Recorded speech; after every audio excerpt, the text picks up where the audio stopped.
Hey, what's up, everybody? It's your girl, Aida Rodriguez, and welcome to another episode of Truth Serum. It's been a couple of weeks. We weren't here last week.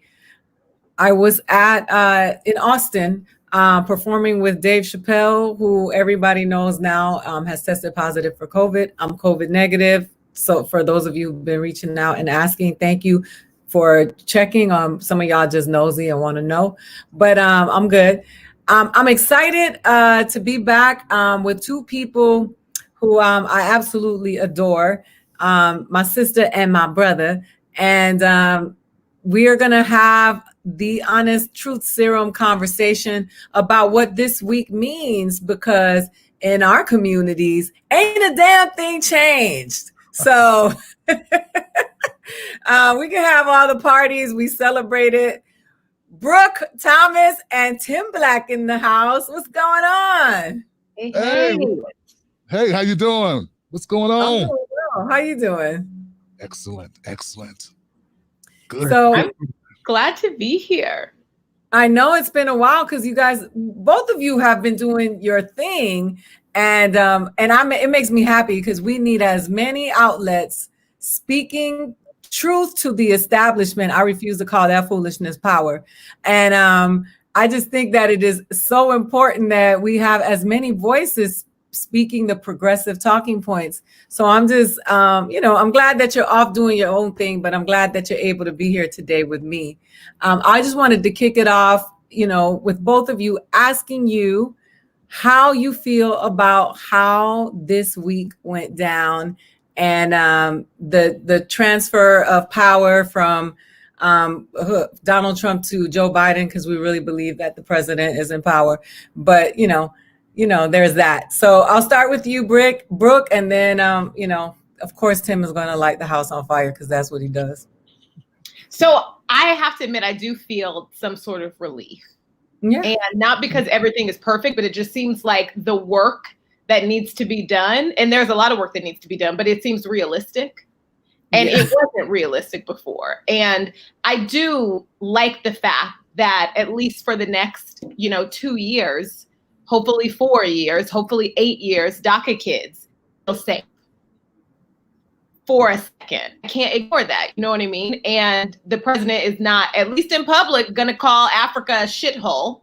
So that feels good. And I know that some of those, not the DACA kid point, but some of those are small points, but it feels good.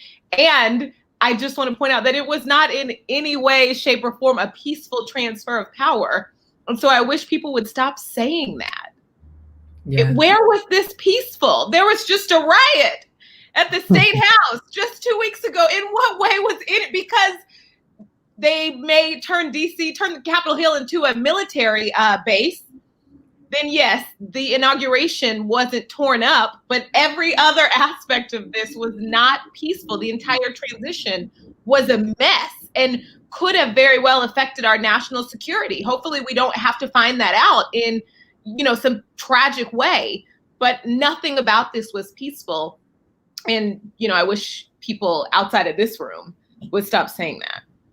I know Word. Tim, I agree with you, Brooke. And I do believe that it is important for us to speak the truth about America and its ways, because, everybody was astonished to see what happened on the 6th, but this country was built on violent takeovers. And so those people were just doing what America does. Tim?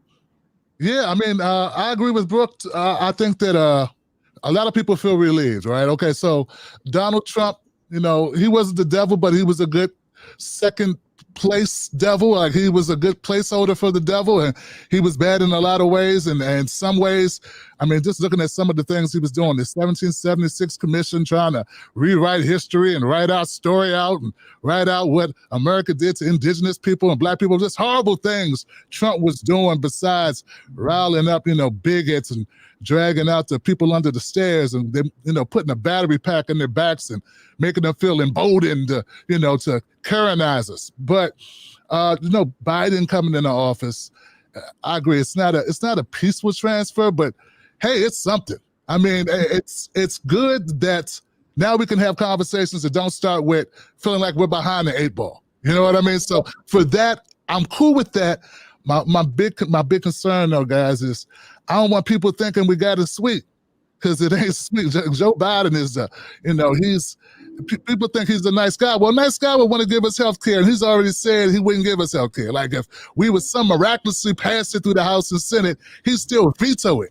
So like I got a lot of concerns, but at least now, once again, as you guys say, as Brooke said, at least now we can have fights on, things besides, erroneous like mocking and calling each other names and trying to run the dozens. Like Trump was just so horrible in so many ways. I'm glad he's gone, but we still got a fight ahead of us. Yeah, you know what? The funny thing is that we've always had a fight too. Like when people keep saying, I can't wait to get back to the things where we were, like we don't want anything to get back to the things the way they were. Not anybody on this screen, because it's never been good for us. And I just think it's really funny to hear that. But I do want to point out though, a lot of people have said to me, Donald Trump is not as bad for the Black community and the brown community. He might have said what he said, but the things that he did, the policies were not as harmful to Black people and brown people as we like to say. And I disagree. I think he was being racist in both ways. And if you think immigration does not affect Black people, then you don't know. You have no idea of geography. You don't know anything about race. You don't know anything about what that really means, because there are a bunch of Black people right now who are locked up in these concentration camps, like I like to call them, not just in Mexico, but they deported a bunch of African people and Haitian people in the last couple of days. So when we have these conversations and we say they didn't really do anything for against Black people in this country, I beg to differ. I think Donald Trump was problematic across the board. Yeah, I love that you pointed that out. And obviously it's going to come from, someone like you. It's really strong coming from someone like you. But, a lot of that comes down to, lack of education. Just period, let alone the fact that a lot of brown countries are full of Black people, but also Haitian people were deported at alarming rates, Jamaican people, Nigerian people. Of course that all affects, we cannot, equality means equality, right? Like, I don't even know, you know what I mean? When people say, oh, immigration doesn't affect us, I don't even understand I don't know where to start on how ridiculously wrong that is. But they don't teach us themselves accurate, so of course we don't know. Yeah, and we have to separate and fight each other to get what we need, which is absurd. Right. It turns us against one another. You know what I'm saying? And I don't think that's where we need to have our focus right now. When Trump did the Muslim ban, right? People have a bad interpretation of what that means.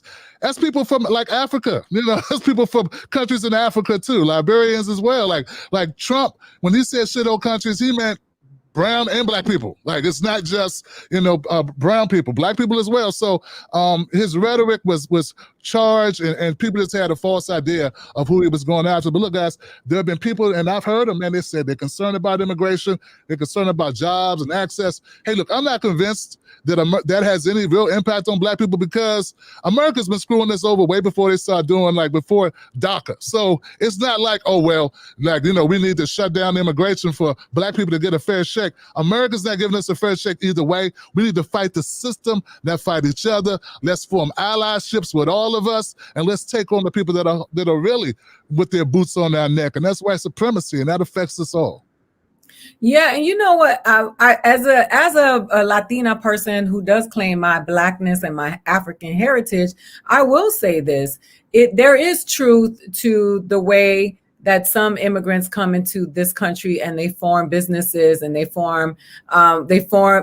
build wealth at the expense of Black people. They are in Black American neighborhoods, and Black people have been wronged historically in this country, and that does not take away from that journey. And that's not what I'm trying to say, because it is a very specific experience that which belongs to the Black American and the descendants of the slaves of this country. And so I don't dispute that. But what I'm saying is that, and as Tim and Brooke both said, it's been a great tactic to keep us divided, because we are always looking at each other and we're never looking up at the hand that is oppressing us all. And as long as we continue to do that, they will continue to sprinkle these talking points to the people who they don't believe have the best educations, because they fall for it. I did want to quickly talk about something that bothered me, and that was the troops being escorted off the Capitol grounds into some parking lots because they felt like they were being discarded, after they came here to they came to Washington. They went to Washington to protect the Capitol and the inhabitants. And I wanted to just point out, which I've been talking about all day today, is that our military is made up of a big group of Black and brown people. And they go out very young. They go all around the world. They sacrifice their lives and their families, sacrifice them to go and protect this country. And one of the talking points of these conservative and these red wingers is that they are patriotic and they love the troops. But then we got so many of them that are, look at this. They're laying down in parking lots, and then we got them underneath bridges all over the country. So how is it that you love the troops and you love the military, but you don't care about these people? These are your troops. I don't even understand, especially just based on the number of troops that were there and that this was going to affect. I don't even understand who was in the room when the Capitol Police made this decision, that this decision was going to be something that they were going to do. The Capitol Police is a mess. And if 2 weeks ago didn't show us that, and 30 years ago and 20 years ago hasn't shown us that, and basically every day, hopefully this does, but it obviously a mess. But who was in the room after January 6th and didn't think, we got to start being tight. Everything that we do, the public is going to be looking at us. We are not even on the same page with the politicians anymore. They're pushing past us at the security checkpoint to get in the Capitol. We are out here by ourselves. We cannot be slacking.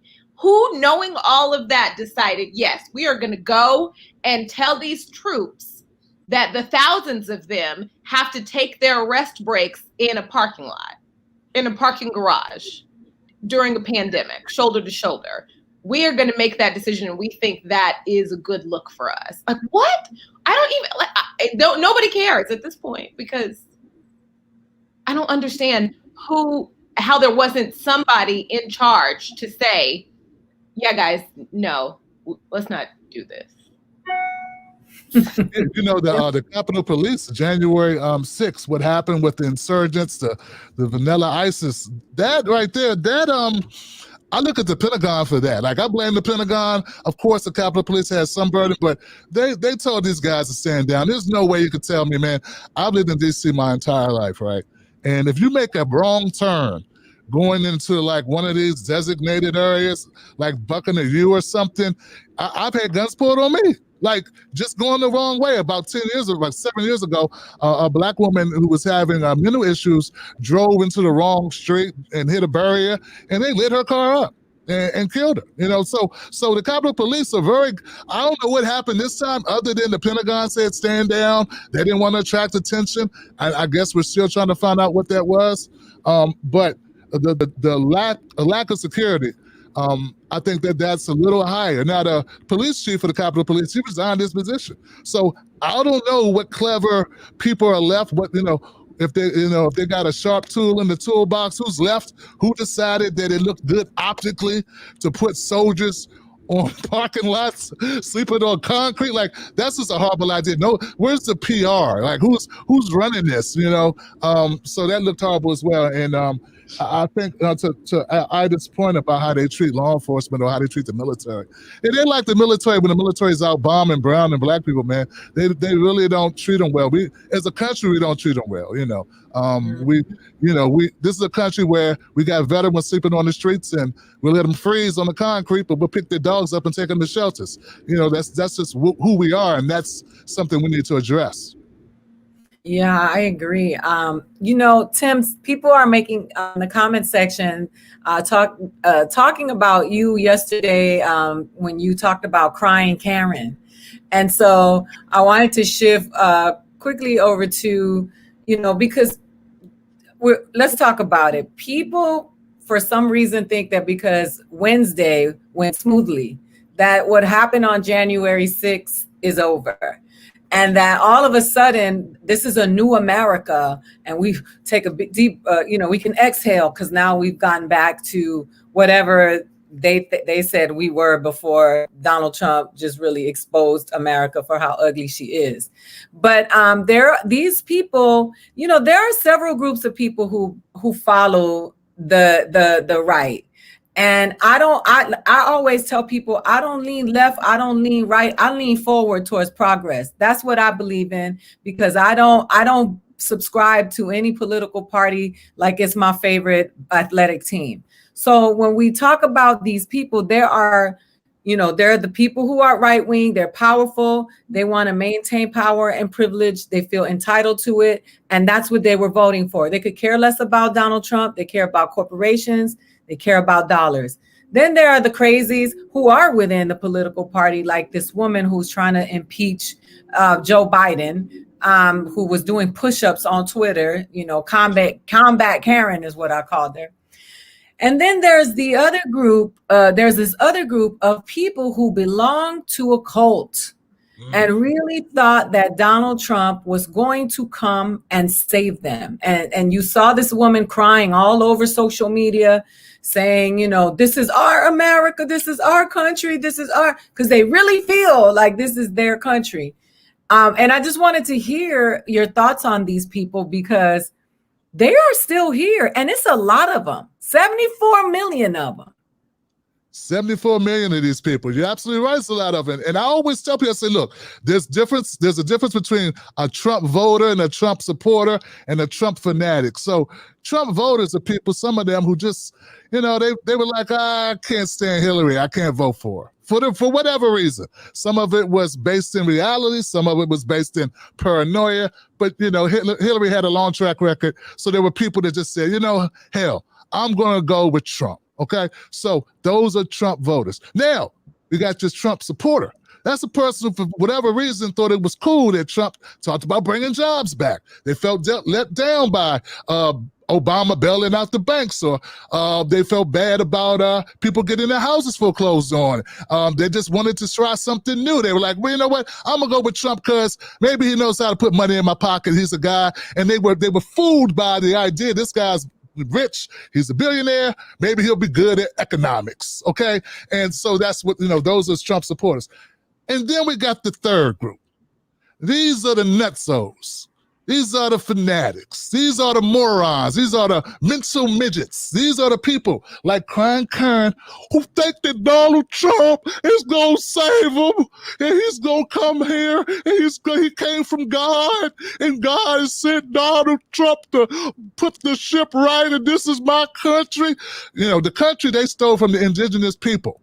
Slaughtered and genocided indigenous people, used us like property, like chairs, and then cut us off and didn't give us anything once they set us free. They got reparations the only people that got reparations were slave owners. Black people didn't get any reparations. But this is our country. So those people are the lunatics. And you know what? I don't feel sorry for them. Look, guys, progressives, don't go around saying you got to be nice to them. Nobody was nice to the people that had to melt down when the liberals were melting down. When Hillary lost, they made memes and laughed too. So I'm going to laugh at crying Karen because she's funny and she's goofy and she needs therapy now.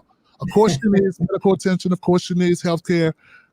But that's beside the point. I'm going to make fun of these people because these people, they deserve our ridicule. They don't deserve my empathy. Okay? There you go.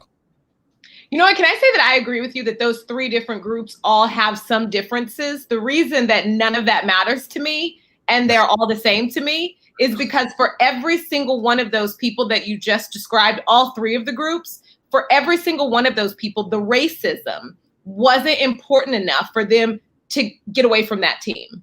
For every single one, they all agreed on that. The racism was not important enough to turn them off. Every single one of those people. So regardless of why you supported it, the racism wasn't strong enough factor for you not to support it. That's enough for me, because that racism affects my life. Every time I walk, when I'm in my house sleeping. Yeah, but that's right now for every single one of those people. I can't let that happen. What we're seeing right now from a political standpoint is a lot of politicians are getting a pass because they weren't as crazy as Marjorie Taylor Greene, as Lauren Boebert. They weren't as crazy. They're getting a pass and being able to slide, even though they supported this all along.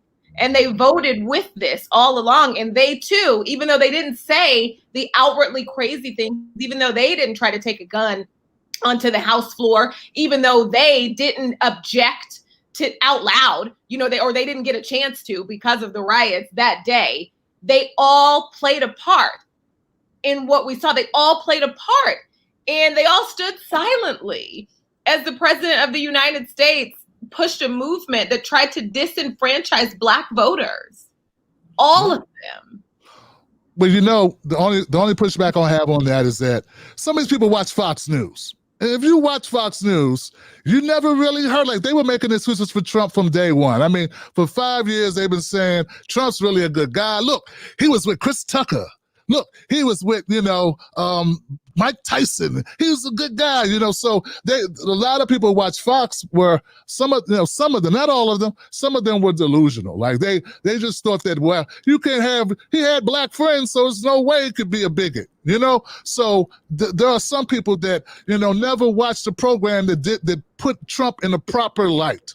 You know what I'm saying? So I agree that there are people that ignored it because there are people in those groups that are racist. 58% of white guys voted for Trump. Let's not forget that. And 53% of white women voted for him. So, yeah, there's a lot of blame to go around. But I still think there's variations of blame and stupidity and just the fact we got such a polarized media landscape, man. They're not watching Aida. They're not watching Brooke. I know those people that voted for Trump. There's no way they're watchers of us. You know Can what I I'm saying? pick up one more time, though? Just the fact that I don't care. Some of these people are uneducated. Some of these people are brainwashed. Some of these people are delusional. I don't care because they're all adults. And as a child, before I even went to kindergarten, I had to learn about different things that are going to make white people uncomfortable and therefore make my life harder just because of how dark my skin is. I had to learn, my little brother had to learn to keep his hands out of his pockets. And we learned those things. And we learned how to move through this world as children in order to make white people comfortable. So at 50 years old, you can't tell me that you get a pass because you didn't know because of the TV channel you watch. Because I know that even as a child, it is possible to learn and to be educated. So that doesn't work for me. What doesn't work? You know what I mean? I had to learn how to interact in school, how to interact and it's not like these things are, deep and heavy and no, somebody had to sit me down and say this. You learn just by, you have to in order to survive, you have to learn how to behave when you're in the waiting room at the doctor's office. These are things that we don't even acknowledge that we have to learn at 2, 3, 4, 5, 6 years old in order to basically just make white people comfortable around us. So you can't tell me that you supported blatant, outward, dangerous, violent racism because you watched a TV channel and you get a pass for that. That doesn't work for me. Yeah, I don't know. I don't know what they got to do with people who voted for Trump. Other than, I don't know, man. I look at the Democrats like there's a bunch of racists in the Democratic Party too. So I'm not one of those people who thinks that all our racism falls on one side of the aisle. I mean, there were people that looked at Trump and said he's never held office before. And look, don't make me have to defend this guy. I can't stand Trump. So don't make me do that. But look, man, people looked at Hillary and said, this is the super predator lady. This is the lady, her husband and her have been a part of the Democratic Party with the 3 strikes law and all this bullshit, the cocaine laws. Like, they looked at that and they said, this guy, these are not good people either. And they didn't. A lot of people just didn't know. Now, once we got rid of Trump, he only had 1 term. So that's something. I'm not excited about that, but that is something to say. He's not here for a 2nd term, so that's something. Let's use that and build.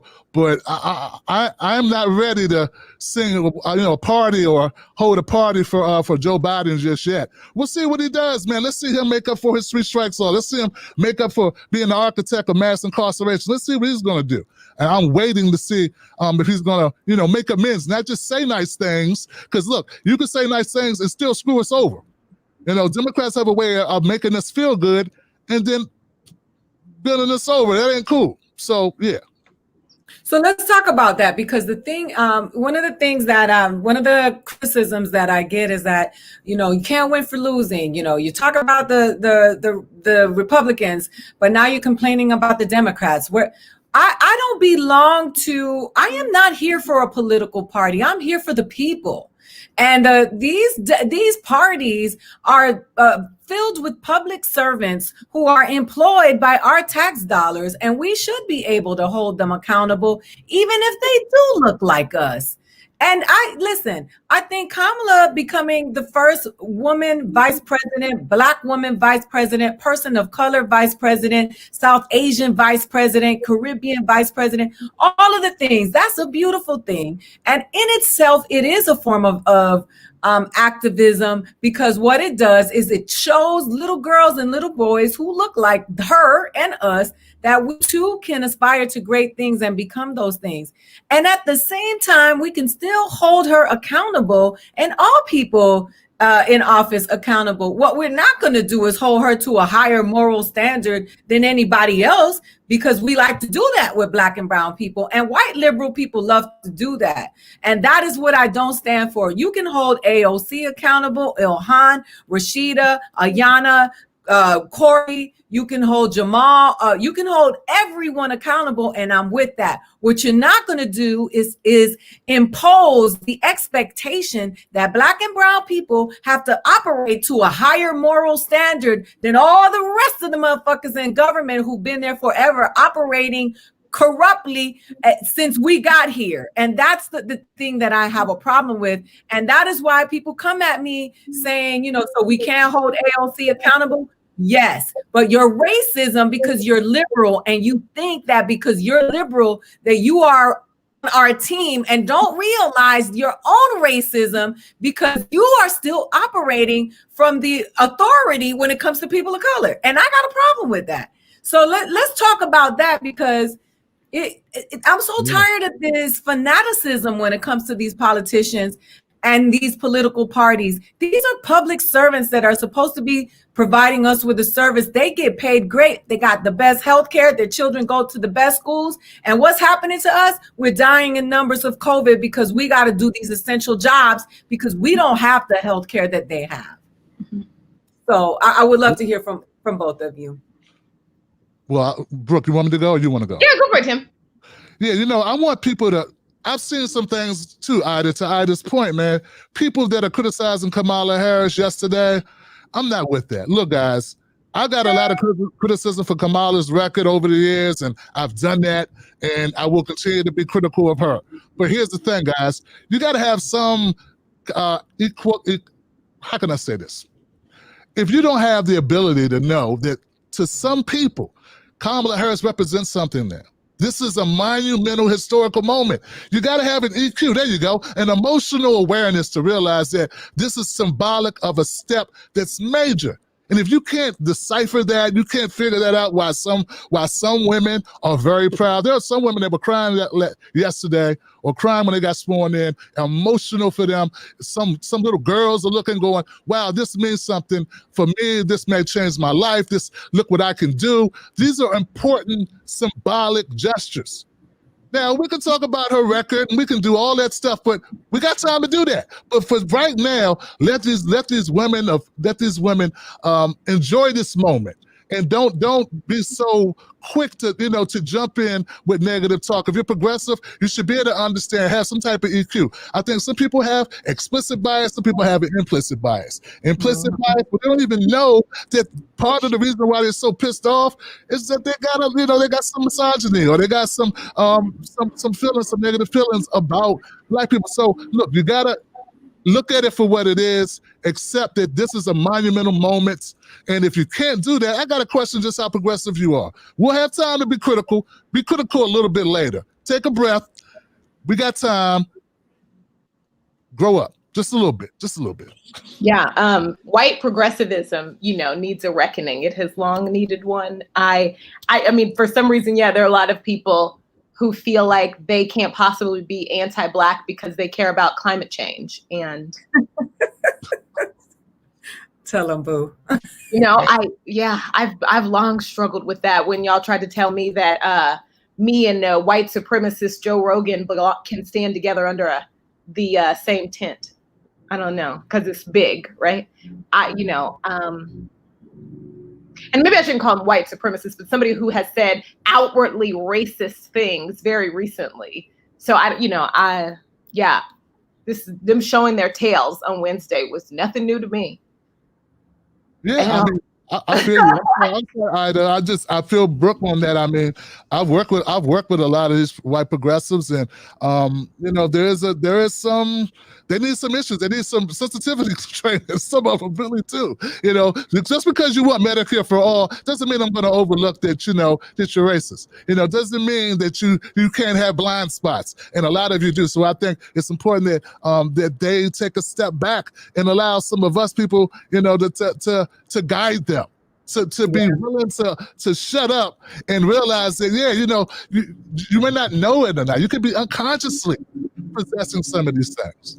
Right. Yeah. And even, it's fascinating to me that they don't want to check their racism, because if a gay person tells me that I said something homophobic, let me tell you the type of deep inner searching, because I know that the straights are garbage, and I will always know that can possibly be within me, and that I should always be willing to be checked because of how easy it is to move through this world as a straight person. You know what I mean? And so I don't understand how much they fight being checked on their anti-Blackness, because even knowing just the fact that if you truly care about Medicare for all, knowing you would understand that racism is a really big part of that. And so even if we get to a point that where all of us have healthcare on paper, that the racism and the anti-Blackness would make it so there is still truly no Medicare for all. Because you know what I mean? I do. I don't know, that a lot of the things that you're pushing for, once you get them, if you don't check your racism and the racism of those around you, they still won't actually exist. That's right. But, hey, who am I? But, just a Black girl. Nah, you're not gonna get off of that one. But I agree with you, and I think it is important for us to take people to task when it comes to this, because racism and anti-Blackness is embedded in the fiber of the world, not just America. It is a global issue. We want to talk about a pandemic, right? And I'm Latina, so people are always saying, Latinos are very, very anti-Black. No shit, I talk about it all the time. I talked about it in my comedy special. But so are other groups. Anti-Blackness is real everywhere. It is real in Asia. It is real in Australia. It is real in the Middle East. It is real on the continent of Africa. It is real in America. Black people practice anti-Blackness because it is something that has been taught to us. So when you hear these liberal progressives saying that they're not because of because of the things that they stand for, and you looking them in the face like, are you really saying that to me, bro? Are you talking to me, telling me you're not a racist?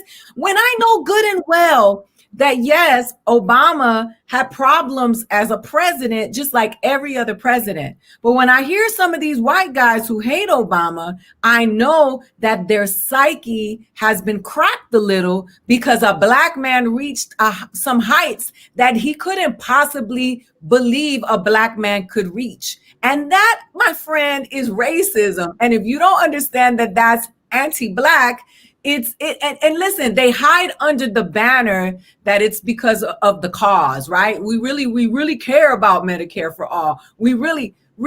So why you on this 30-year-old woman's head so hard, but you not stepping to men like that? You not stepping to the white people like that. So why is it so specific? And that, my friends, is what I have an issue with. And y'all can say whatever y'all want to say in this comment section. A lot of you white people who are liberal, who really think you're on our side, you will protect your whiteness over my freedom any day. And a true ally will put their privilege down to create equity for others. And if you're not willing to do that, then you miss me with your bullshit and your talking points, because my son still has to worry when he walks about this planet. I want to open it up to the two guests today. You guys let me know what you think. Wow. Yeah, that's it. That's just completely it. I completely agree. We could even take it a step easier. If a black person says you say something or you did something or you're doing something that's anti-black and you don't immediately stop and listen, that's racist in itself. How can you, like, you know what I mean? Just stop trying to tell us about how we move through this world because of what you think your beliefs are. It's so harmful, and I think that people don't want to see themselves as part of the problem when everything about their life is trying to be part of the solution. But, you know, recognize just from jump that you can get it wrong.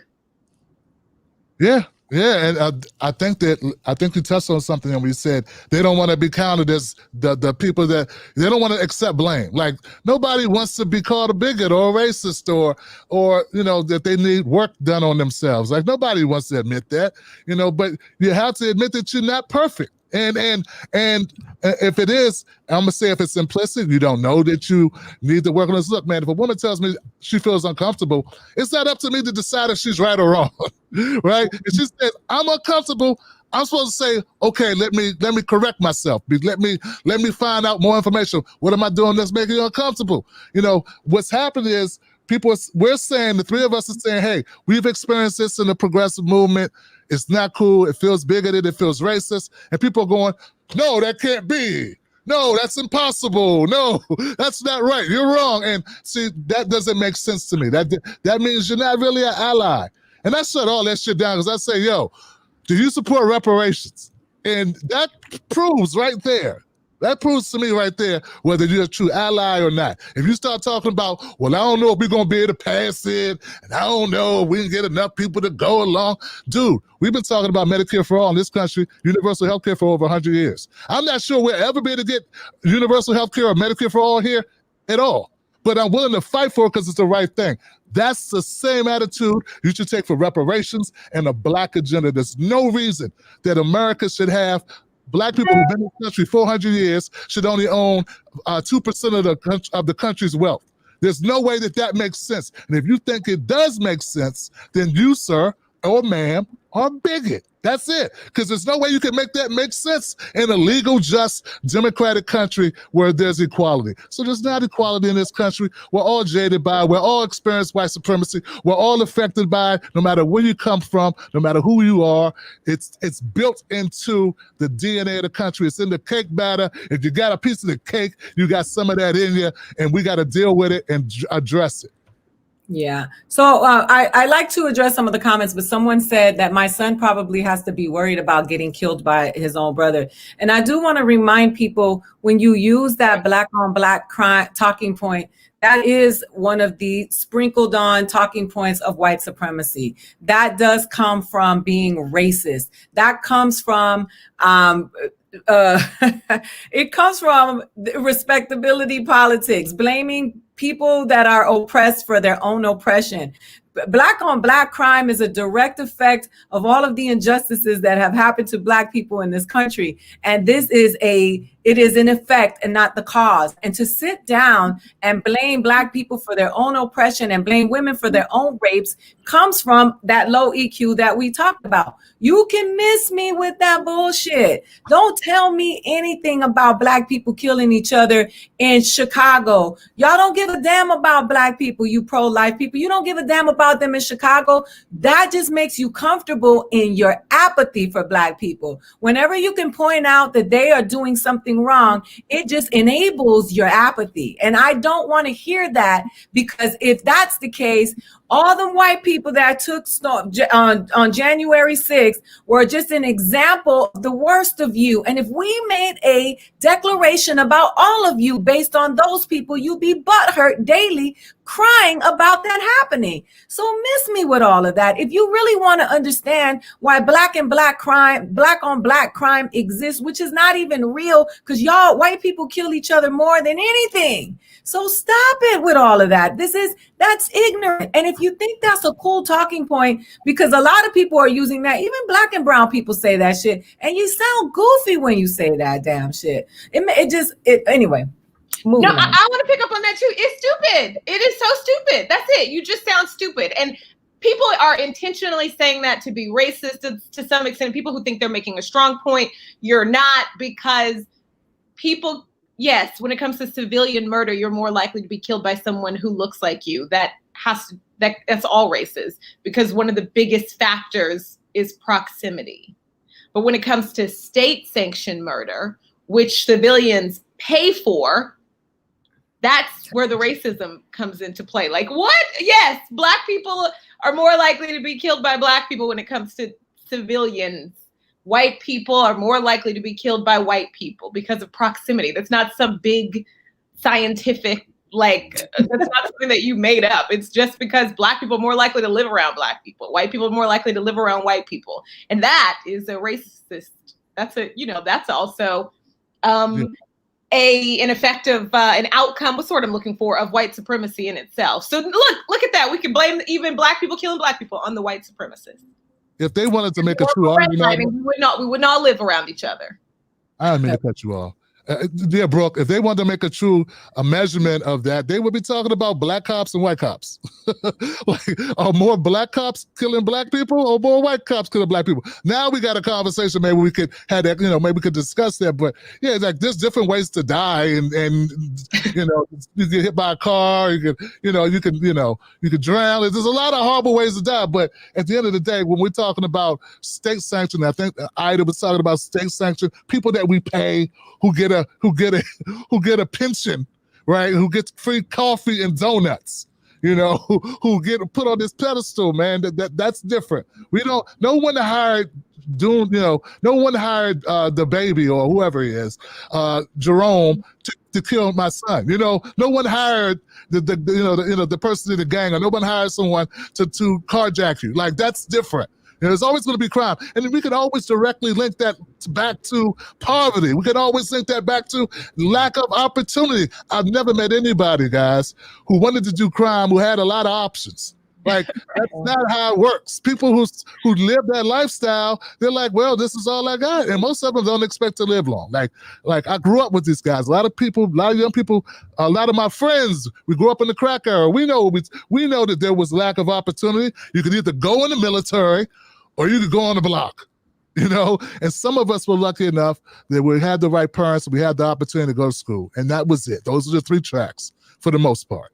Yeah, when we talk about that stuff, and let's talk about it. When you think about our children, our young boys, what are the options? The military, the block, a jump shot, you got bars. That's what's constantly being peddled to our kids, as if we don't have scientific excellence in our community. What we don't have is resources and opportunities.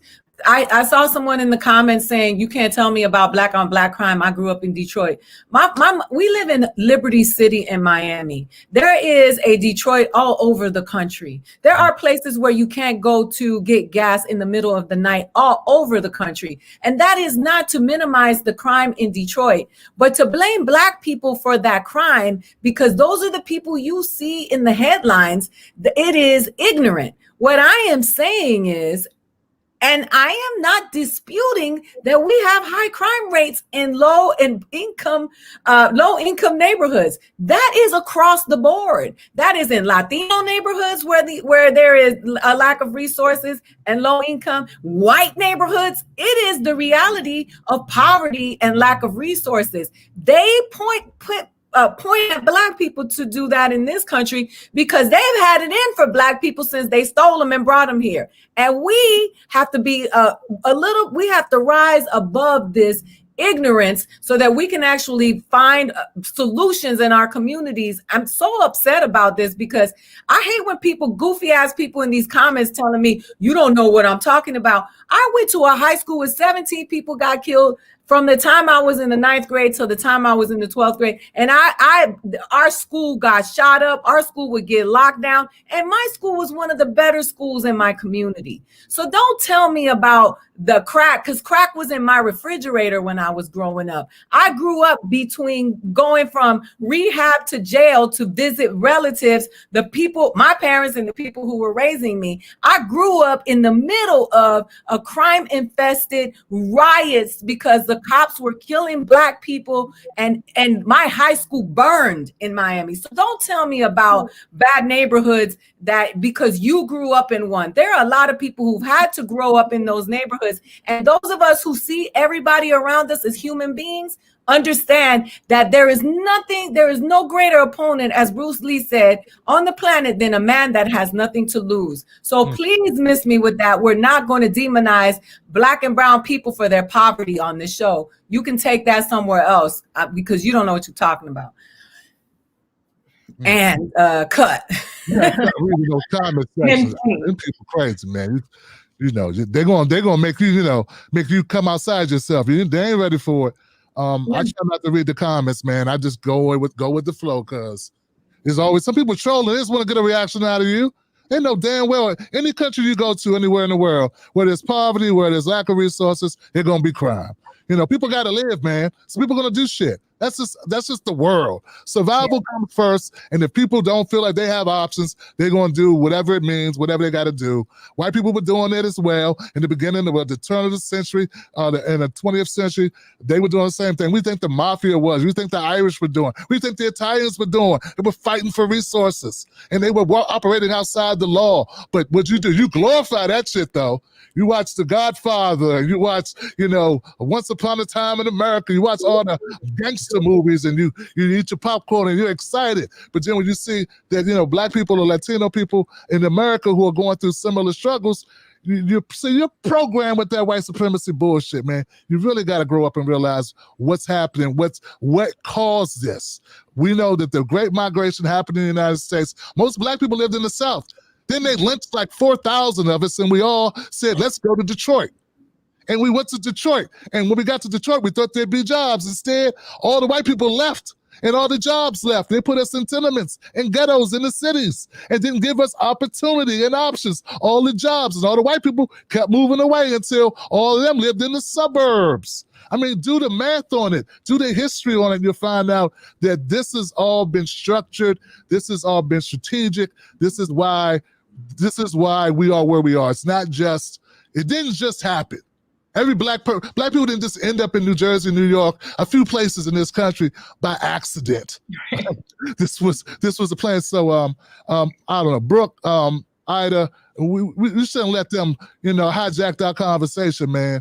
No, but I think it's important to say these things because I think nobody is beyond learning something new.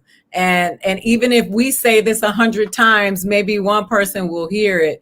I wanted to ask you both, where do you think we're headed now that we have this new administration? I want you to be honest, and not that I have to ask you to be honest, but I really want to know what you're feeling about this change of guard in Washington.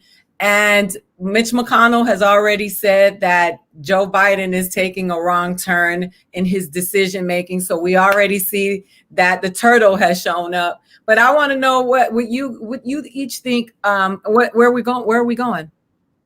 To the way of science, at least when it comes to the pandemic, and I'm very thankful for that. I think, and I know Black people are dying at a disproportionate rate of this virus, and I am, very excited that the president is coming in wanting to do something about COVID-19.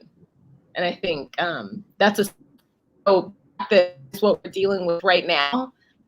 And immediately he comes in and he's tackling that. I'm hopeful. Well, that's a good place to start, Brooke. I mean, that's the most pressing issue. I think that's on the minds of, of most Americans, like COVID-19. I mean, so I will give Biden that, and I'll say, where's my $2,000? Where's the $2,000? That's a problem.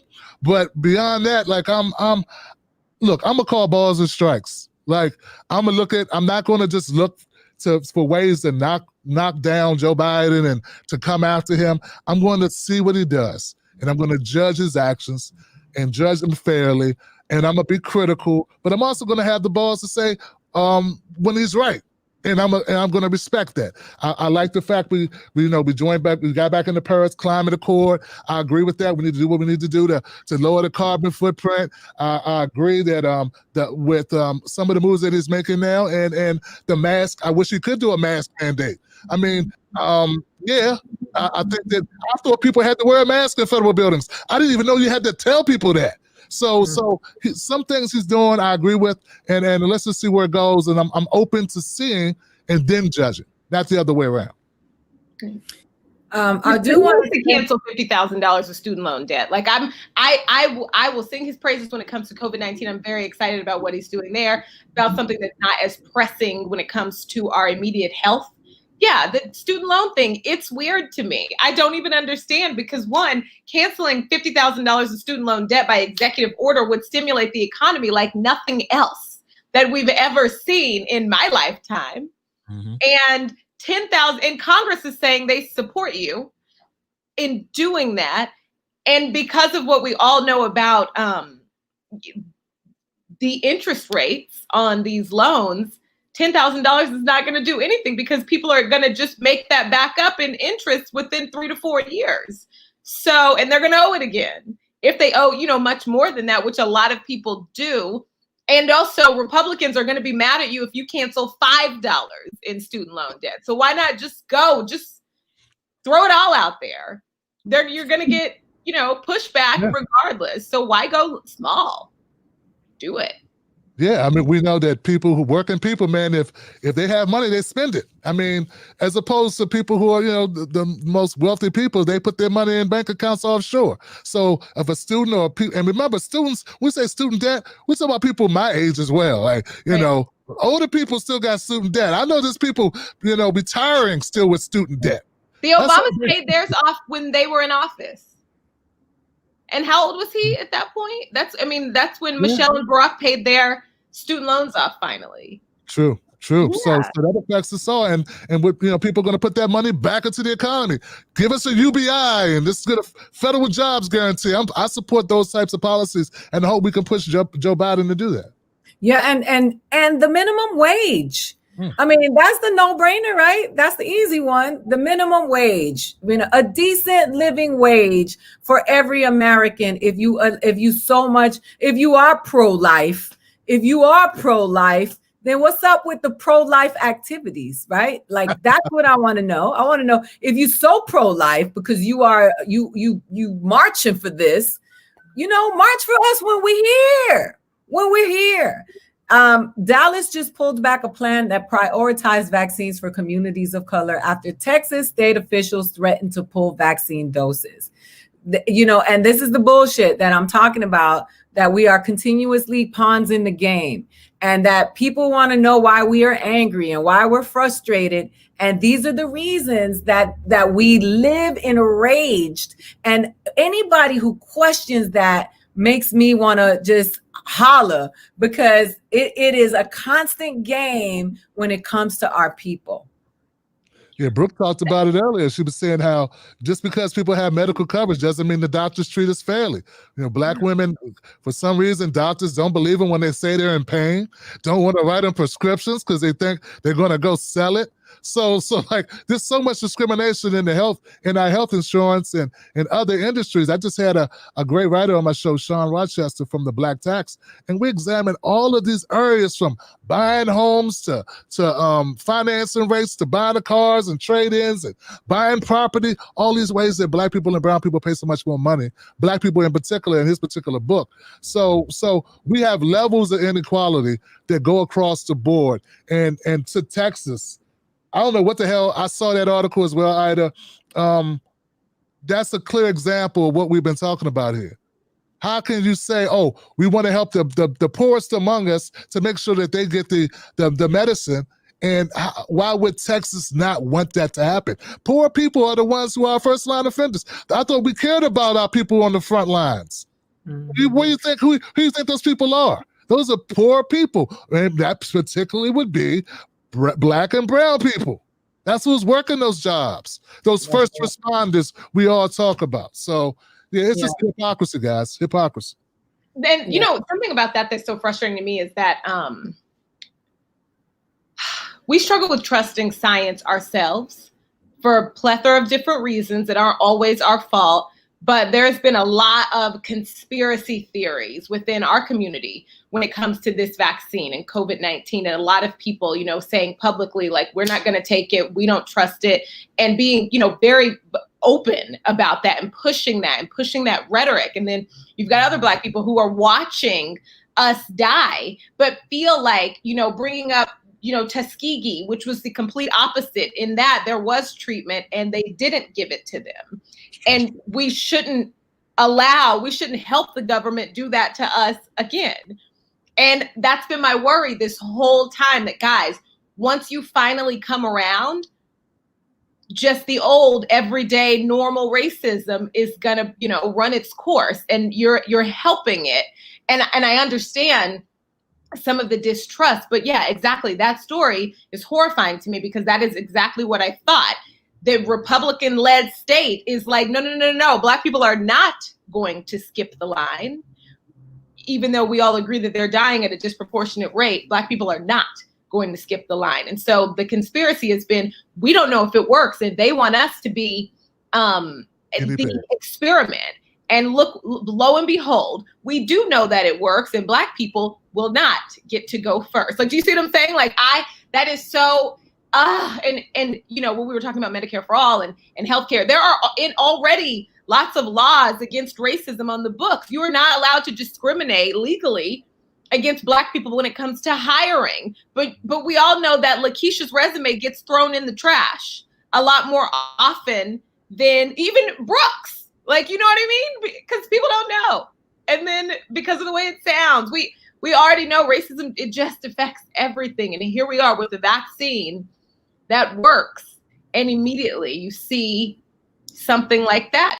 Dallas says this is going to be a mess in the Black community, the Black and Latino communities. Let's try to fix that. And the state says no. Yep. Things like that. That's been what I've been worried about. And I just wanted to quickly say, because every time I have an opportunity to shout out the common man, as they call them, when Tim was talking about the essential workers, when those white supremacists showed up at the Capitol on January 6th and made all of that, made that big mess, it was horrifying to see the janitors and the people that had to go back and clean that place up, and they looked like us. And that was infuriating because they had to go during a pandemic to clean that place up because a bunch of motherfuckers decided to have a temper tantrum. And those are the people whose lives we forsake when we talk about these things that don't have a choice. They don't have a choice. They have to go to work because they have to take care of their families. So I just want to make sure that I always honor those people because I come from that. And I think it's very important that I'm excited about the fact that we are educated and we have, in spite of all the things that have been thrown against us, we still thrive and arrive at great heights. But let us not forget those people who always show up to work, who are honorable. When I grew up, those were the people who bought the first houses and the people who had health insurance and the people who were responsible and have money in the banks. And they are our heroes. And I like to shout them out. I would love for you to let people know what you got going on and where they can catch what you're doing, because the people who show up here, they show up and they need to be watching you wherever you are. So Tim, tell them where you are. What your show is a daily show? Yeah, every day except Wednesday. Tonight is my phone-in show. So we open up phone lines tonight and on Tuesdays. So find me on YouTube or Facebook, Real Tim Black or The Tim Black Show, and call in. And if those people trolling in the comment section, don't just troll in the comment section. Call in and let's hear you defend your shitty ass arguments. Brooke. I'm saying he got time. Tuesdays and Thursdays, right? What'd you say? It's Tuesdays and Thursdays. I'm on Fox Soul's The Black Report, and we are live every day, 4 p.m. Pacific time, 7 p.m. Eastern Standard Time. For an hour, you can find us. We stream live on YouTube. We are on the Fox Soul app. Obviously, we're on Roku, Apple TV, Samsung TV. You can find us pretty much anywhere. And it's basically just national news from a Black perspective. And there are multiple Black people on the show, all getting purpose, because Blackness is not, monolithic. That's right. And to Indigenous people, man. That part, yes. Absolutely. That's what I was thinking about when that lady was crying. I thought about Indigenous people, to hear that woman crying, saying, "This is our country," and the pain, and the trauma associated with what not has happened to Indigenous First Nations people, what is continuing to happen, that, First Nations women are missing at a rate, they get murdered at a rate without consequences, without even any media coverage. It's just, look, I believe that we can be great. I believe we have the potential to be great, but we have to be honest in order to for us to be great.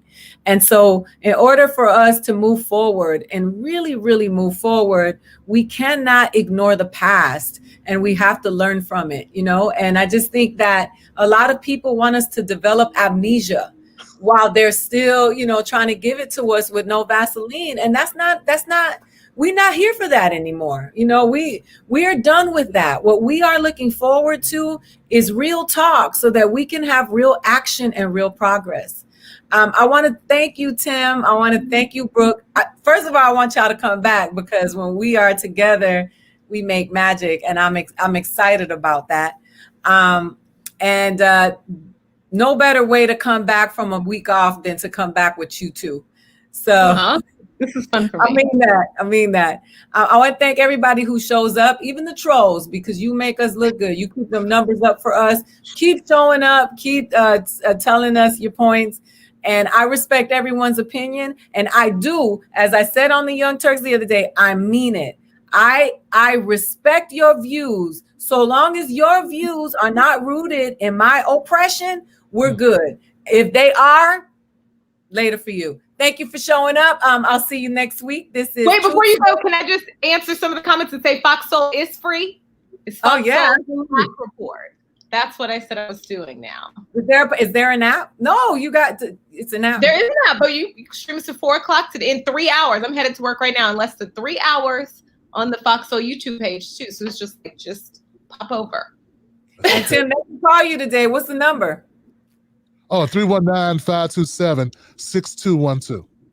Hold on, I'm gonna put it in here because this is my show. I can do whatever I want to do. 310, what is it? 319 527-6212. 319-527-6212. We start at 11 p.m. Eastern Standard Time. We go to like 2:30. So we're early in the morning, man. But Aida's really nice, man. I'm like, fuck your feelings to the troll. Fuck your feelings. I just put it in there. I said, call Tim Black. All right. I thank you all for being here. Appreciate y'all. And we'll see you next week. Thanks for having us. Thank you.